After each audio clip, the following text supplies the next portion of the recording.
자, 그럼 오늘 이제 66번부터 힘차게 풀어 나가 보도록 하겠습니다. 자, 동시행 항변이죠? 틀린 거. 자, 쌍방채무가 별개의 계약에 기한 거다. 별개라는 거죠. 별개.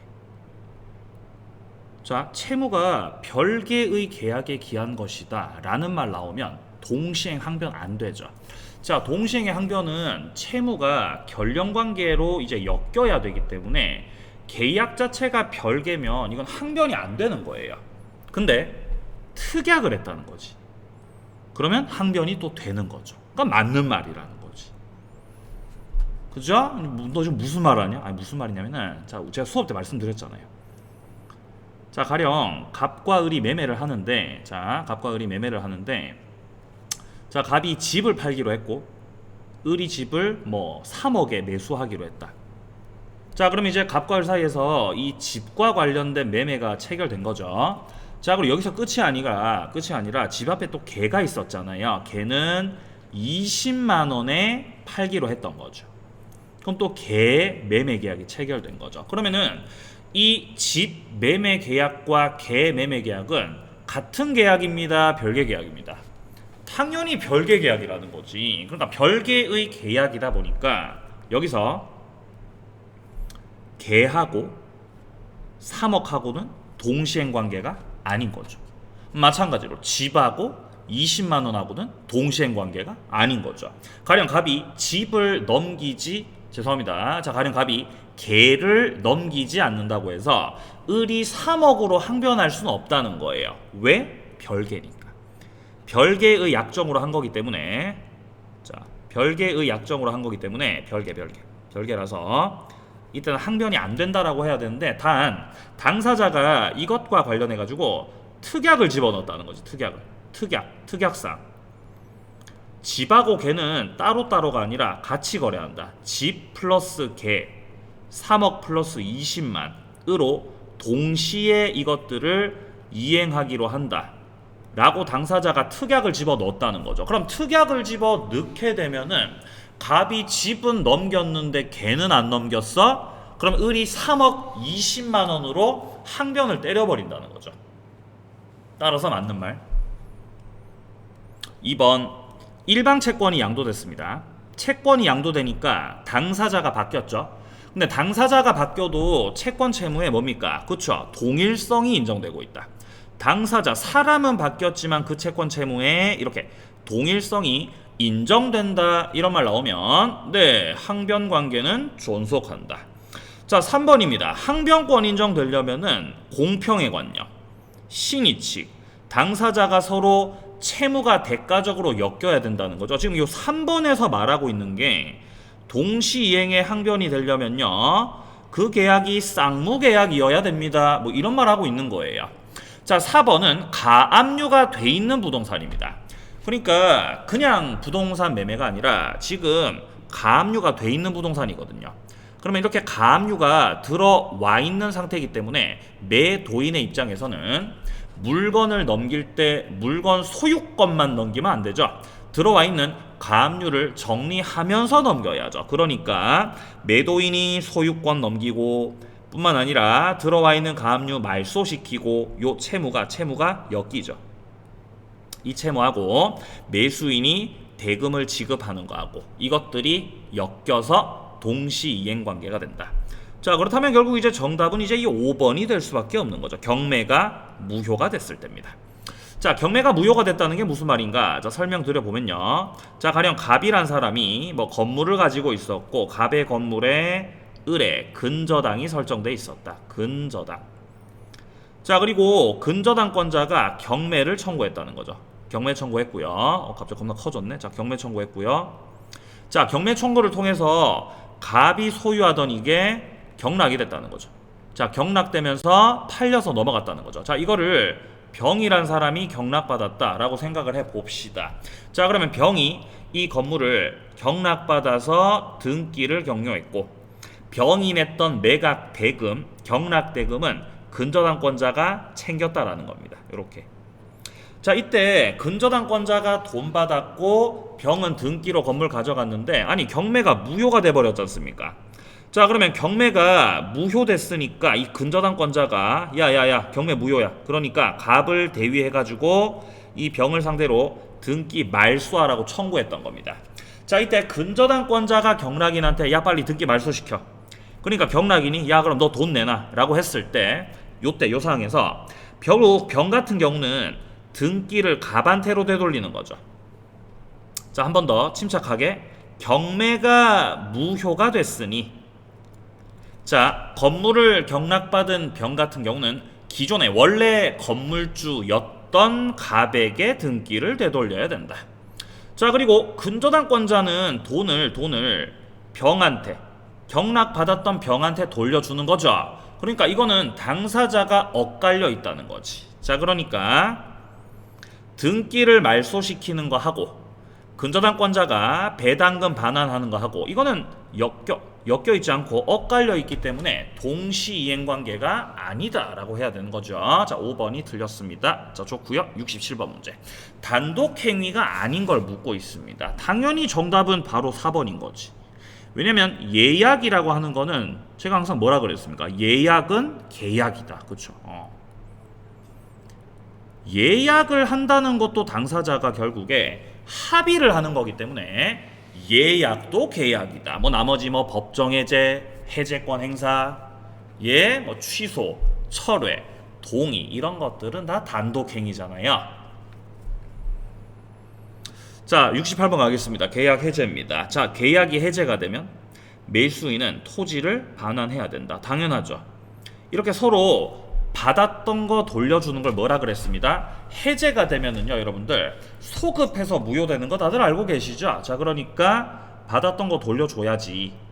돌려주는 게 바로 원상회복이 되는 거죠. 원상회복. 자, 그래서 원상회복의 의무가 있는 것이다. 자, 이번입니다. 매도인의 책임 있는 사유. 자, 여러분들 매도인은 우리가 후발적 불능 다룰 때 채무자라고 했습니다. 매도인이 채무자죠. 자, 그렇다면 매도인 이 채무자의 책임 있는 사유로 인해서 불능됐다라고 돼 있지 않습니까? 자, 그러면 후발적 불능에서 이렇게 채무자에게 귀책 사유가 있다. 그럼 그거는 이행 불능이라고 하는 겁니다. 자, 만약에 채무자에게 귀책 사유가 없으면 그때는 여러분들 위험 부담 적용되죠. 근데 채무자한테 귀책 사유가 있죠. 그럼 이거는 이제 이행 불능인 거지. 자, 그러니까 이때는 이행 불능에 해당되기 때문에 요 상대방 매수인 같은 경우는 최고할 필요가 없이 계약을 그쵸 해제할 수 있다. 자, 3번 법정 해제권 발생 요건. 네, 법정 해제는 채무 불이행을 원인으로 해서 행사를 하는 겁니다. 자, 부수적 채무 불이행이요. 이거는 포함되지 않죠. 자, 법정 해제권이 생기는 채무 불이행이 되려면요, 기본적으로 계약상의 주된 채무, 주된 채무가 불이행되는 거 있죠? 요게 채무 불이행이에요. 네, 주된 게 불이행되는 게 채무 불이행입니다. 이런 식으로 부수적인 채무가 불이행되는 거 있죠? 야, 이거는 이제 채무 불이행이라고 할 수 없다는 거지. 맞는 말이라는 거죠. 자, 4번에 꽃가게 주인이 결혼 전에 이 배달을 해주기로 했는데 이 양반이 결혼식 끝날 때까지 배달이 되지 못한 거죠. 보자마자 우리 머릿속에서 아하, 정기행위. 4번 선단은요, 정기행위 말하는 거잖아요. 정기행위. 자, 여러분들 정기행위는 결혼식 끝나고 지금 화환이 배달이 됐기 때문에 이 경우는 최고하고 해제, 최고 없이 해제. 최고 없이 해제. 바로 해제해버리는 거죠.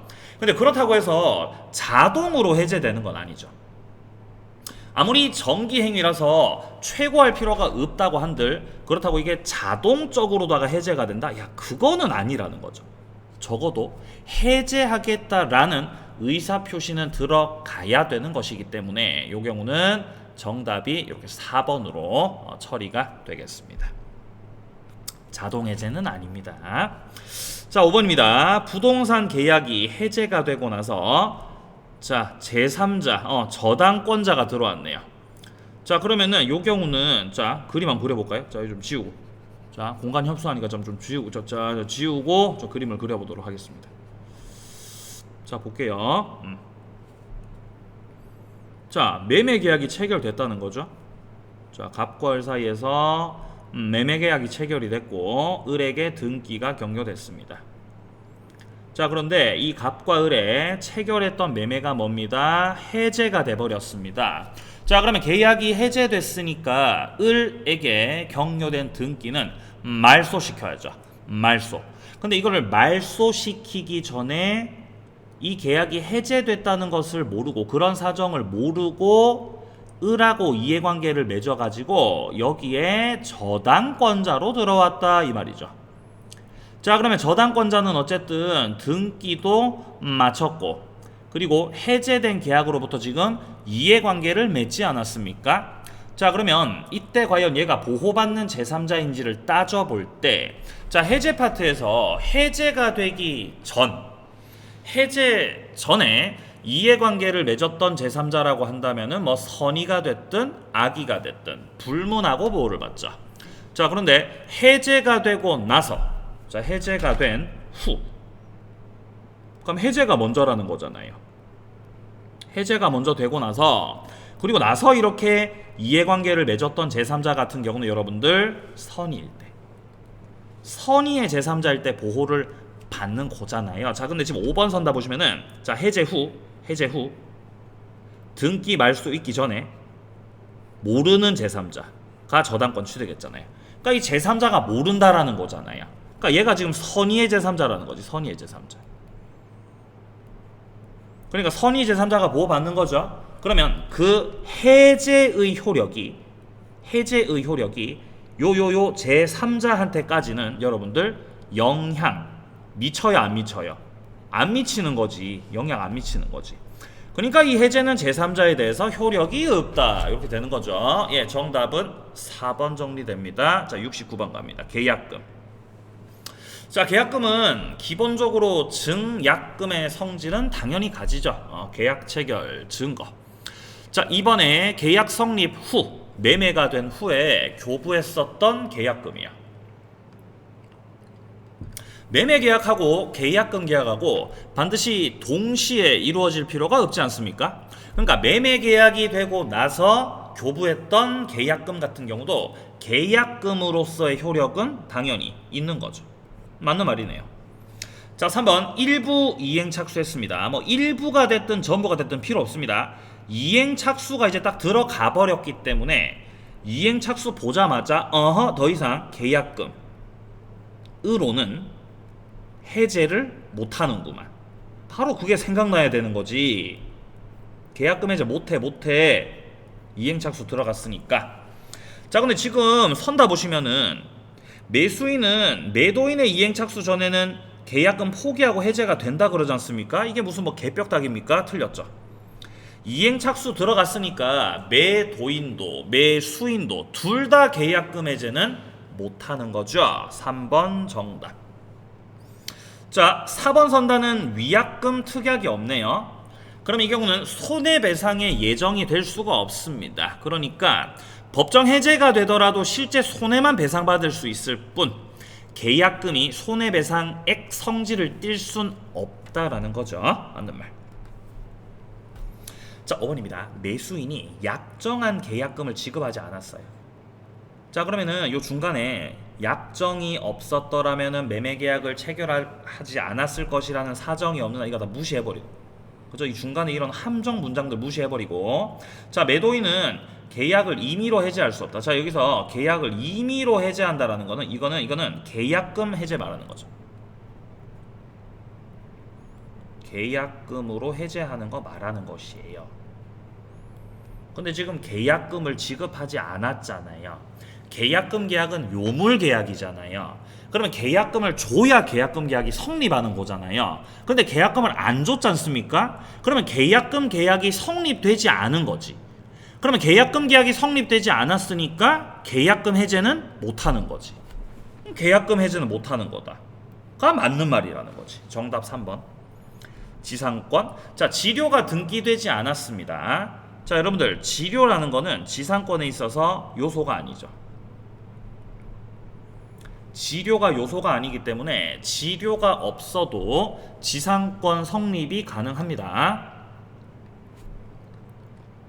자, 근데 지금 보시면은 지상권이 다른 사람한테 매도돼 가지고 넘어갔다는 거지 않습니까?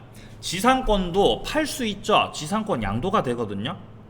자, 가령 갑이 지상권 설정자고요. 갑이 소유하고 있는 토지의 을이 지상권자인데, 갑과 을이 지상권 설정 계약하면서 이 지료에 대해서는 아무런 약정을 하지 않으셨다는 거거든요, 지금. 자, 그러면 지료 약정이 없었으니까 그 이후에 을이 지상권을 다른 사람한테 넘겼을 때, 병한테 지상권 넘어갔을 때 갑이 뜬금없이 병한테 가가지고 야야야 지료 올리자고 병한테 지료 증액 청구를 할 수 있겠습니까? 상식적으로 없겠죠. 예. 자, 이미 을하고 계약을 할 당시도 지료에 대해서는 약정이 없었다는 거죠. 아닌데 등기가 없었네. 등기가. 죄송합니다. 다시. 자, 그러니까 갑하고 을 사이에서 지상권 설정 계약을 할 때만 하더라도 지료에 대해서 약정은 했죠. 약정은 해 놓았지만 이것을 등기 치지는 않았다는 거죠. 자, 그러면 갑과 을 사이에서는 지료와 관련해 가지고 약정이 있었기 때문에 을은 갑한테 지료를 내야 되죠. 갑은 을한테 지료 달라고 할 수 있죠. 왜? 약정했으니까. 약속을 했잖니.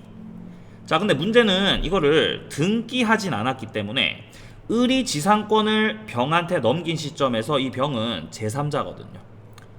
자, 병은 제3자기 때문에 지료 약정을 등기하지 않은 이상은 그 지료의 효력을 제3자한테까지는 주장 못하죠.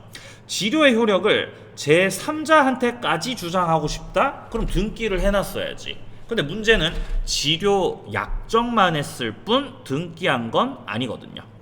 자, 그렇기 때문에 이때 갑은 제3자 병상대로 해가지고 증액하겠다고 청구를 할 수는 없다. 제3자에게 약정했던 지료의 그 효력을 주장할 수는 없는 거다, 이렇게 봐야 되겠죠. 자, 그러니까 지료 증액 청구권은 발생하지 않는다라고 말하고 있는 요 1번이 바로 정답이 되는 겁니다. 자, 2번 선단은요, 공작물 소유 목적이죠. 그러면 공작물 소유 목적 같은 경우는 이 뭡니까? 최단기 5년이지 않습니까? 그러면 5년으로 했는데 왜 15년입니까? 아니지. 자, 15년짜리는 견고하지 않은 건물, 그때가 이제 15년이죠. 아니면 공작물이 되려면은 공작물 종류와 구조를 정하지 않았을 때가 15년이죠. 그런 말 없었습니다. 그냥 순수하게 공작물이라고만 나왔기 때문에 이 경우는 그냥 5년이다. 최단기 5년이니까 약정 5년 했으면은 존속기간은 5년이다 라고 해야 되겠죠. 3번, 법정지상권이 있는 건물에 등기 청구권을 가진 자입니다. 자, 여기에 대해서 건물 소유권 취득하기 전에 법정지상권만 넘겨받겠다? 가능하죠.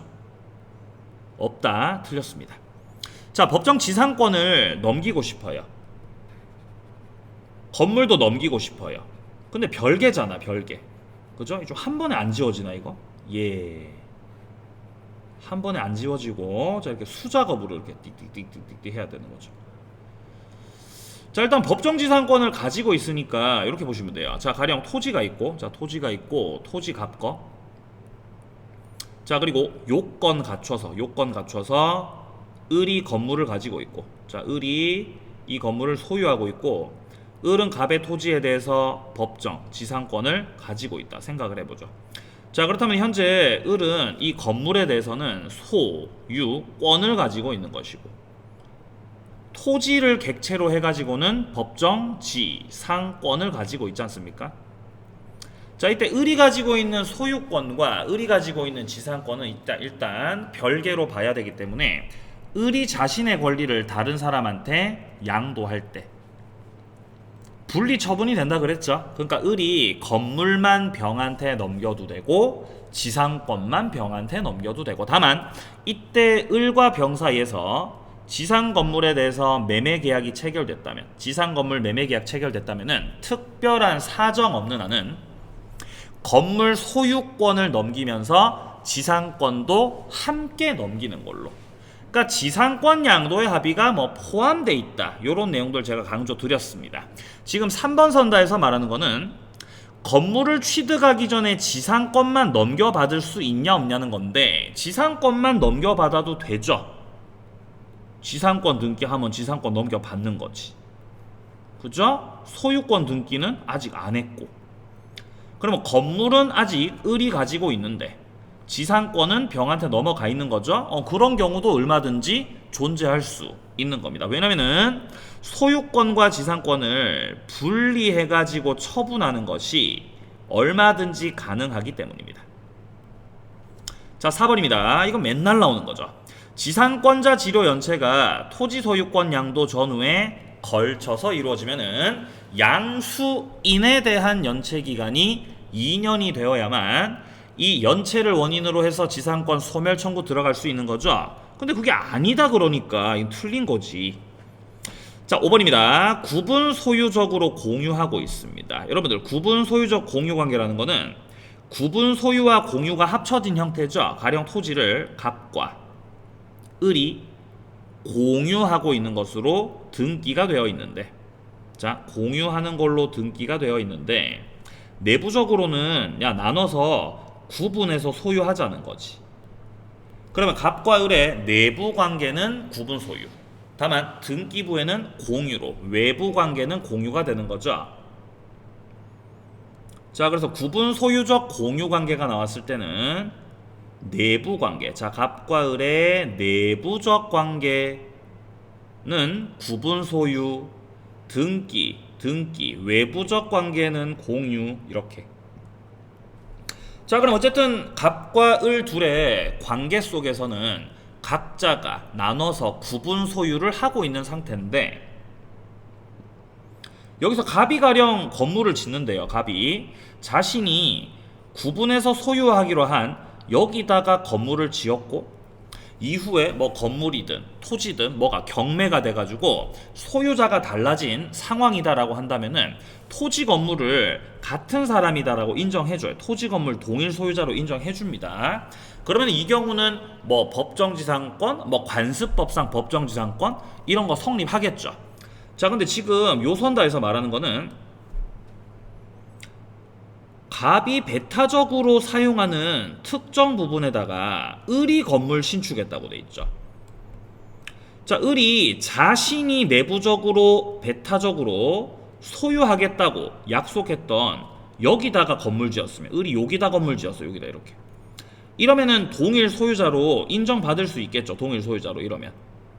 자, 이런 경우라고 한다면은 동일 소유자로 인정을 받을 수가 있기 때문에 법정지상권 성립이 됐겠지만, 문제는 을이 건물을 요따 안 짓고 갑이 배타적으로 소유하고 있는 여기다 건물 짓게 되면은 이 경우는 동일 소유자로 인정받을 수가 없는 거죠. 토지 건물 소유자가 다른 거죠. 그러니까 이 경우는 관습상 법정지상권이 성립될 수가 없는 거죠. 자, 그래서 5번도 틀렸고 정답 1번으로 정리가 되겠습니다. 자, 오늘도 고생 많으셨고요. 무더운 날씨 속 복습 잘 하시면서 꾸준하게 실력을 높이시기 바랍니다. 고생 많으셨습니다.